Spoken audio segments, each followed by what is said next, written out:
Hello, everybody, and welcome to Mass Effect 2168. I believe this is session 7. What's up, everybody? How's everybody doing? Good? Ollie? Aaron? Oh, you're asking us, not the Yeah? chat. Okay. Yeah? I was counting to 7. Yeah? You know. Rick? Big number. You good? I'm doing all right. Yeah, Frank? I'm Frank, doing. how you doing, I'm Frank? fine. I'm fine. Hey, Yeah? how you doing? How you doing? I'm How doing you terrific. All right, let's pick up what happened last session. Last session, you guys walked into a bar. It's very quick. Last session, you guys walked into a bar, and fine. you saw that they were eating turkey, talked to some people, Oh, found the out bar some was great. information. And then Ollie got kidnapped by a flying turkey. It wasn't a turkey. It was a turkey. You saw that they were celebrating an American holiday. Found some information about power plants Canadian. and the facility. What's an da, da, da, da. American? Yeah, we don't know what American is. You guys have never Googled or sorry, extranetted humans on the extranet? You know this party. You don't want to see You the know search we have- results for Look, the that only one. one that's been like We Wikipedia don't might things know a is couple of cracks. planets. We definitely don't know countries on the planets. How long after the first contact do you think it took for humans to get into Fornac? No, it literally it says in the Fornax. thing that it was very quick. Yeah, I think it absolutely. might actually be a human-made thing. Fornax? No, I thought Fornax was already in existence prior to the humans' arrival into I'm finding it. yeah. The first thing What was is- Fornax What download. is this? What is this? It is a next? human publication Oh. featuring acts of xenophilia. What year 5 did it credits take an place? issue is available on Omega. It launched in 2167. Oh, it started last year, exactly 10 years after the first contact. So it was human and very quick, which Yeah. is not a surprise because it's space. Well, you know it existed prior. It's just that was the first legal publication of it. Well, it's So- legal on Omega. Well, fair enough. All right, moving on from this conversation. So, you guys went to scout out the facility, found out it was too difficult to get into it just by walking up to the front door, and decided to instead head to the ruins to make your way around there. While sneaking around, you had a varied combination of successes and failures that all led to poor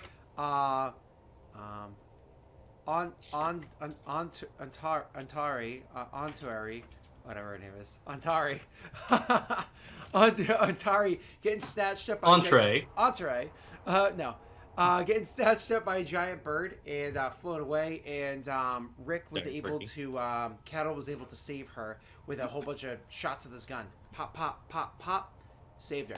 So we're gonna pick up exactly there where the guts have just spilled out all over you and everything, and you're standing up on the sky bridge area. So the guts are on you. I imagine you stand yourself up. What do you say or do there? I biotic myself down to cattle, like as soon as I can. Sure. You as soon as you get up and you stand and you look around to find cattle to biotic yourself down. You're looking, but you don't see cattle. You know where the shot came from. It was obvious. You know okay. which direction he was running from. It's obvious. But you look over and you look in that direction. You don't see cattle. Instead, what you see is it's a really strange sight. It almost looks like a net is being pulled and something's weighed down inside of it. You can see exactly what's inside of there. It looks like a Human Alliance shuttle. My apologies, that is totally inaccurate. And it looks like an old Taurian shuttle is inside this like net being pulled down, and occasionally you see like a spark of energy jump from one area to the next. Almost looks like an electric jolt, but you and I both know it's not electricity that's powering this thing. So there's a spark of energy that jumps from one area to the next throughout this like various net or weave that is in existence like right before you. However, Rick, while Cattle is looking up, you see Entree looking down, kind of like looking for you. She's a good distance away, as we already discussed. She's 100 meters away. She's looking down, kind of like looking in your direction and can't see you. But she's like looking over in your direction and seems to be looking at something. I am so sorry, but my Skype basically just froze after you went like, "There's a net," and then you came back and like, That's "So okay. Rick." You didn't need to. You didn't need to hear You didn't. that part. You can't see the net Yep. thing. Oh, good. So, yep. So you just go with what you heard me say to you. That's absolutely nothing. I'll just get on voice comms and be like, "Are you all right?" I'm uninjured. My armor will need minor repairs from Winnie. I do not have words to explain what it is I am witnessing from up here. The ruins are far more confusing from above, which is quite hard to comprehend. So what, do I see something that just looks like a ship, or do I actually see a ship being lowered? A Taurian shuttle is what it looks like. Now, you know it's a Taurian shuttle because, you know, you're an Asari and have been in the galaxy for ages and ages and ages. But Taurian shuttles aren't like many other species shuttles. They're designed specifically for transporting... they're designed to always secure what they're transporting. They're designed to act in emergency scenarios as secondary fighters. You know what I mean?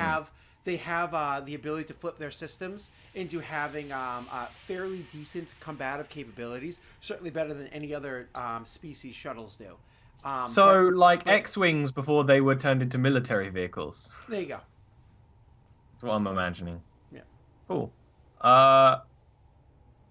Yeah, I mean, can I lore this to try and find out what act? I am genuinely confused. This description is boggling my mind. Sure. You have cattle on the ground looking up at you and seeing you on the sky bridge. You in the sky bridge looking down at cattle but unable to see him. Instead, you have the Taurian shuttle caught in some sort of like net that's pulling downwards because clearly it's weighing it down. Like this thing is caught in the net, and little sparks of energy going between the various little hexal-shaped strands of the net holding it there. So lore, perception, or whatever. Lore, intelligence, please. Whoops. That's not going to be good. Or is it? Boom. Okay, so with your 7 on that roll, actually. you're looking at this thing, and you have, you know about the shuttle. You have no idea what this net might be. If you had to guess, you're thinking maybe this is some sort of... You've never seen one like this, but maybe this is some sort of like an EMP net or some sort of net that's designed to capture ships and fry their systems so they can't fly because there is a ship that seems to be just stuck here and not able to move, just caught in it. And there's sparks. Does the ship have any kind of lights on or anything, or is it just dead? It looks to be dead. Looks to be dead, yeah. And it's hard to tell like how old it is or how new it is because Taurians have been making their ships for so long that a ship that they designed 5 years ago versus 100 years ago. I wouldn't know the specifics. Yeah. Teremi might know, but yeah. I would just go relay to Callum that there's a Turian ship here in some kind of EMP disabling device. I'm not sure if it's from the ruins or if it's for the humans, and I don't know if it's old or new. I still think we should take a wide berth around it. If there is someone or something on that ship, I would still want to avoid that. Well, you know what happened between the humans and the Turians. They're not exactly friends to this day. It also might suggest that someone else tried to get here first. For us. Possibly. Although why they would be landing in... Cattle just glances over. I imagine the rough position that you mentioned it at. And we're in like a space city that's fucked up, right? Yeah. Here. They would not land in such a ridiculous landing zone. From my experience of Turian pilots, they tend to have quite the quad. I'll then biotic down just away from the net, just to the ground anywhere, because then I imagine if I'm on the ground I can try and find cattle easier. As soon as you get to the ground, when you land down there, you can find cattle rather easily. But when you're over there looking up towards that sky bridge where you were, it takes a couple moments for you to realize that that's the sky bridge. Then you see the dead bird on it. But you don't see the thing being caught in the net. It seems to be completely removed from your view. As a matter of fact, if you had to guess, it looks like you're looking through it. I'm sorry? I would point out to Cam, like, well, that's where the ship is. Some kind of advanced cloaking device, most definitely from the Protheans, yeah. Again, I advise caution, Cadalolan. Yeah, I don't like the idea of messing with a cloaking ship while we're supposed to be sneaking into this thing. back on We our don't have original enough time path? to really. Hmm. Okay. All right, I guess we go back to stealthing then. Okay, and you guys are gonna Attempting continue. to. You guys Yeah. are gonna continue your trek. Let me just make sure. But we need now we're already going pretty fast. Now we need to go faster because that was a bit of a detour, and we're probably further away now. So Yep, nope, you're fine. So I was just making sure we have throw the some caution to rolls the wind. visible. So now you guys are making your way to the facility this way. So continue your travel. You had said that you wanted to like double time it, so you were getting there at some point in time in the middle of the night. Basically, yeah. Okay. Yeah. Your rolls from before were really good up until that like action moment, and brought you guys a pretty good distance and quietly. But could you do me a favor? Could you roll me survivals again? And remember, this is a matter of just like not navigation to the place you know where to go, but how you get through the place. Intelligence or wisdom, your call.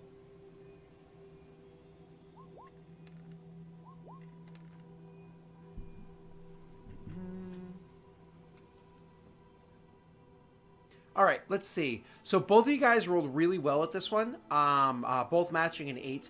Now remember, just because you rolled the same doesn't mean you approach this the same way. One of you guys used your intelligence to kind of plot out where to go, and the other one using your wits to kind of like navigate through those places when you get there, to actually like navigate through the courses as you figured them out. So you're working in tandem and really complementing each other for how it is that you're navigating through this this difficult area.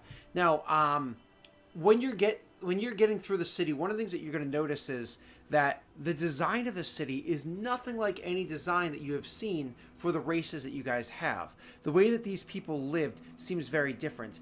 If you really try to draw lines to who they most remind you of, could both of you guys roll me a lore check, please? Intelligence? Please. Okay. You're just happy not to be picked up and carried away by a bird again. However, Cattle. I still have my sword out. I'm ready, just in case. Cattle, you, however, are able to see like just the design of the buildings, everything. There's a very strong functionality to them. Even though this is clearly, or at least you believe it's clearly a city where people would live, where it's like a day-to-day home sort of a thing. This whole place seems to be built as though for purpose. Like every street corner, every path that you would imagine vehicles would travel down, people walk down, they're designed in such a way to have order, to have a purpose to each and every one of them, beyond just, oh, we're walking here like a human city would do, right? It reminds you very heavily of the Taurians, of the way that the Taurians are very militaristic and very standardized with everything that they create, right? As opposed to the Asari, which is kind of like, it's artsy. It's the way it makes you feel as you build the building. So anyways, you get that very strong feeling to it. But as you're traveling through, roll me your stealth checks, please.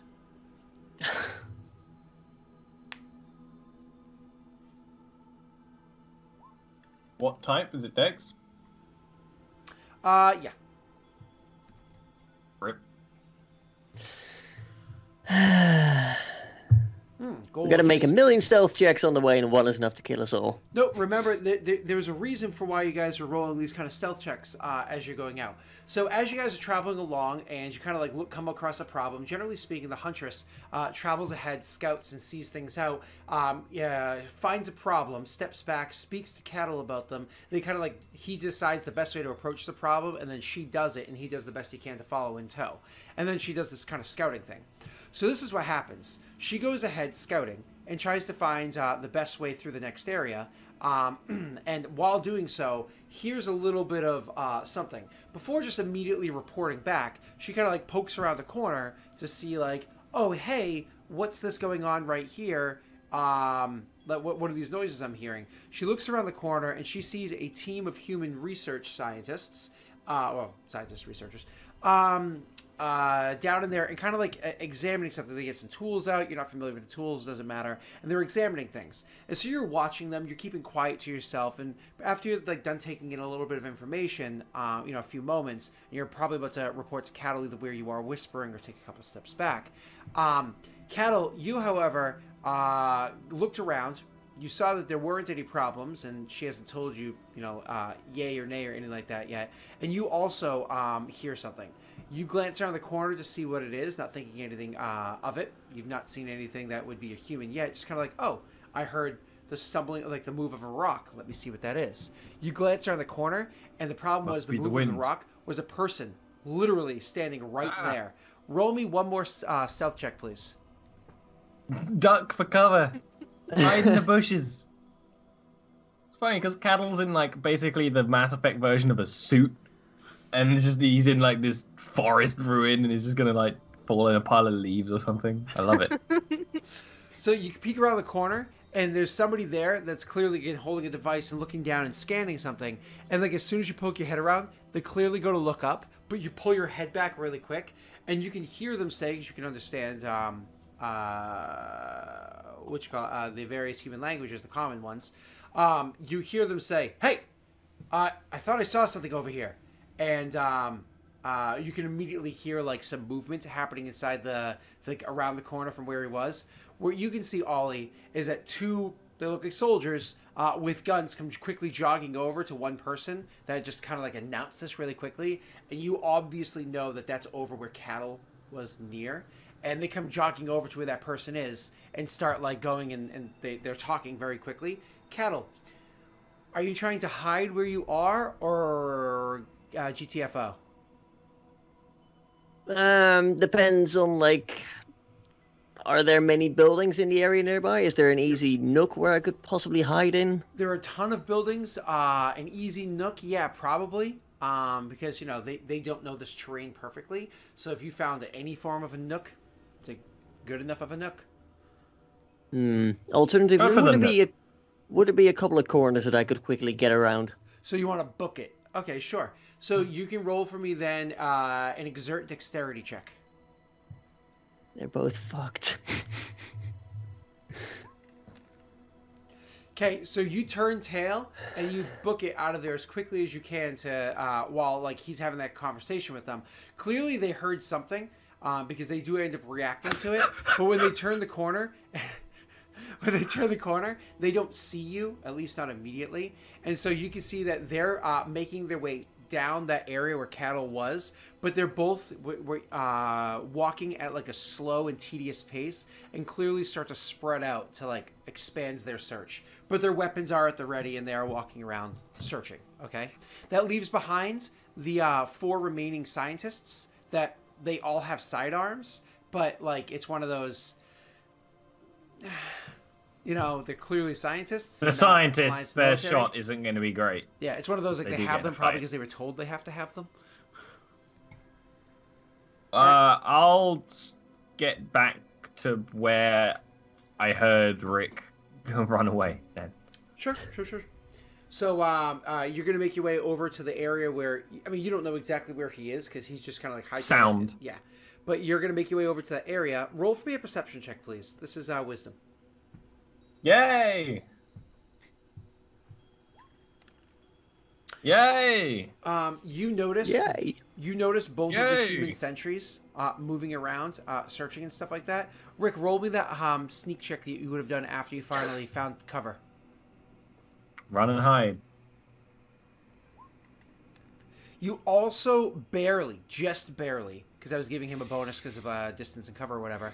You also just barely notice where Rick is.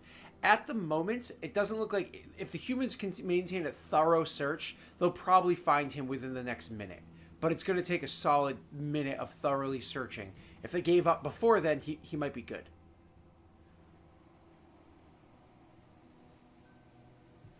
Must have been the wind. I need to check something. Yeah, of course.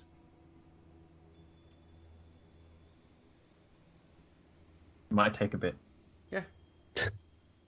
I'm just telling you, if you're waiting for me to do something, that's give me a fine. moment. If you actually need a legit period of time, why don't we take the camera?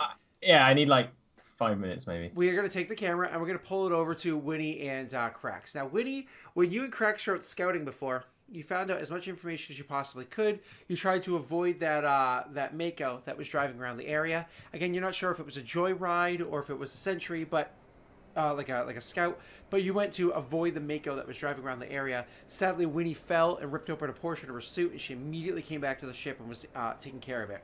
Winnie, your suit had appropriately snapped shut. The area had been vacated, and you actually did not even put even the smallest abrasion on your leg. So you're fine. You're safe. Your bioscanner is telling you no contaminants whatsoever in your system. You're good. Mm-hmm. You guys have been there for a significant number of hours. I mean, they left pretty much right as night fell, and it's been nighttime for a long time. As a matter of fact, sunup is in a few hours, and you have heard nothing from them yet. How do you guys... And Tremmy's, of course, on the ship with you right now. We also have your crappy sniper scope. Your backup one. They have your backup You sniper scope. you let us have it when you were not feeling yourself. That's fine. So anyways, you guys are back at the ship. You haven't heard from them yet. It's you would have had time to rest or whatever, so don't worry about that kind of stuff. So, Cracks, how are you feeling? You getting kind of like pacey, like, oh, they're not back yet. I should probably go kill something. I don't know. Cracks is just cradling his object of affection currently, which I think everyone knows what that is from last week. Your mustache? Yes, it's his. He grew out a mustache. Yeah. Well, no. The bandolier. Yeah, we all know about the bandolier. Yeah, just he's it's like one of them's over his chest, just filled with grenades, as many grenades as it can carry. Do we say that was like 6 grenades or? Yeah. So a soft point usually holds 2 grenades. So yeah, bandolier can hold 6 grenades. That's fine. I'm fine with that. And then like 20 demo charges on another. I was thinking 5, but yeah, no, 6 is fine because you just go like shoulder to hip. It's whatever. Because you're a big guy. You're a Krogan. But I'm sorry. Go ahead. Demo charges. Yeah, like 20 demo charges on the other bandolier. Oh no. Because you never told me how many I could have. 2. 2? 2. You know what? Yes, 2 bandoliers fit in. No. He's just... This one's like a belt around him that he can just tear off and throw. He has the Daniel-san thing going on. There's like demo charges hanging from it. Oh my god, these Princess Leia, but with bandolier, with demo charges. No, so he's like all kitted out for combat. He's all of your muted. Oh, good. Okay. Making sure. Yeah, he's all ready. He's just waiting for Winnie to, see if she's sick or healthy. Yeah, Winnie's fine. Yeah, I'm fine. And a lot of time has passed. Oh, you can see Tremmy is getting antsy, but hasn't said anything. She's just the way she's getting antsy. She's not pacing or anything like that. When is she not antsy? That's more so. She's than scanning usual. for the nearest asteroid to drop She's on not- this place. not She's been always antsy over this in entire Cattle's time. seat. You notice that she's consistently over in Cattle's seat and running a bunch of scans and stuff like that. While I had over my there. butt imprinted in there. Well, guess what? She's just ruined your ass groove. It's like that episode of The Simpsons. Should we go and see if anything's wrong, or would that just make things worse? Because, we'd stand out. Cracks kind of just shrugs. If you want to go and see them, we need to make sure that they can't pick up your radio frequencies. Here, I have one of these. And she actually will go over to where she usually keeps her stuff, and she pulls out and slaps onto the top there like an old style radio unit, one that doesn't use the same type of frequencies that a typical super modern high day radio does, where it can bounce easily off of satellites into ships and use ships as a hub and so on and so forth. This old radio unit is in and of itself a hub. And on the side of the thing, you can see that she has 5 little attachments to it. And she grabs one of them and she clips it onto the side of her shoulder of her armor. And she flicks it on, and there's an annoying hissing noise for the first 5 or 6 seconds, and then it kind of fades away. It goes the frequency goes high enough that you can't hear it anymore. And she hands each of you guys one. She says, "This thing's got enough power to reach out for several miles."